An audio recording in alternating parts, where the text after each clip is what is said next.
மகாபாரதம் ஒரு தர்ம போரின் கதை.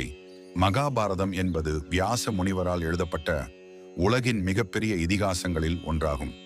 இதில் குருவம்சத்தில் பிறந்த பாண்டவர்கள் மற்றும் கௌரவர்களுக்கிடையே நடைபெற்ற குருக்ஷேத்திர போர் மற்றும் அதற்கான காரணங்கள் கூறப்பட்டுள்ளது. இது வெறும் போர்க்கதை அல்ல, தர்மத்தின் உன்னத கற்பிதமாகவும் கருதப்படுகிறது. கதையின் தொடக்கம் ஹஸ்தினாபுர இராச்சியத்தின் மன்னராக இருந்த சாந்தனுவுக்கு பீஷ்மர் என்ற மகன். பீஷ்மர் சிங்காசனத்திற்கு ராஜ்ய தியாகம் செய்து தந்தையின் விருப்பப்படி தனது சகோதரி சந்தனத்தின் மகன் பாண்டுவை அரசனாக நியமிக்கிறார். பாண்டுவிற்கு 2 மனைவிகள், குந்தி மற்றும் மாத்ரி.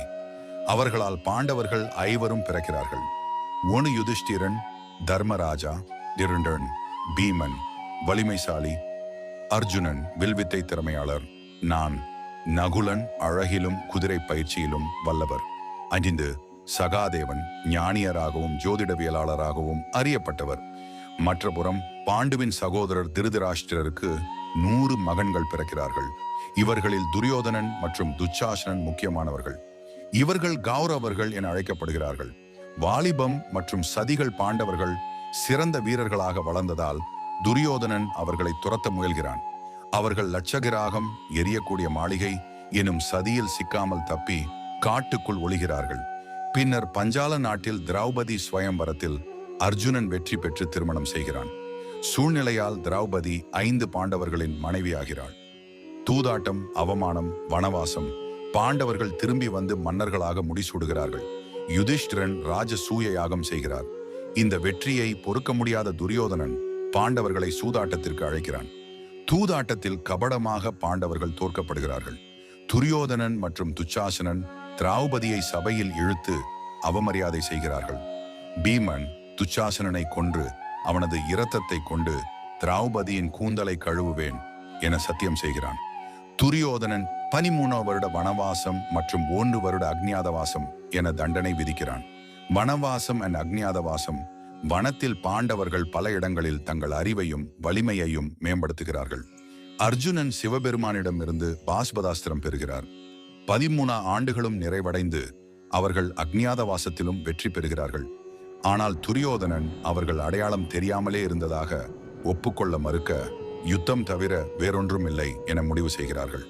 குருக்ஷேத்திர போர் நடைபெறவிருக்கும் நிலையில் கிருஷ்ணர் இருவருக்கும் ஆதரவாக இருக்க முடியாது என கூறி ஒரு பக்கம் தன் சேனையையும் மறுபக்கம் தன்னை ஆயுதம் இல்லாமல் வழங்க முன் வருகிறார். அர்ஜுனன் கிருஷ்ணரை தேரோட்டியாக கேட்கிறார். துரியோதனன் சேனையை ஏற்கிறார். போர் தொடங்கும் தருணத்தில் அர்ஜுனன் தனது சொந்த உறவுகளை எதிரியாக பார்க்க தயங்குகிறான். அப்போது கிருஷ்ணர் பகவத்கீதையை போதிக்கிறார். இது தர்மம், ஆத்மா, கடமை பற்றிய மிக முக்கியமான உபதேசமாகும். போரின் முக்கிய கட்டங்கள்.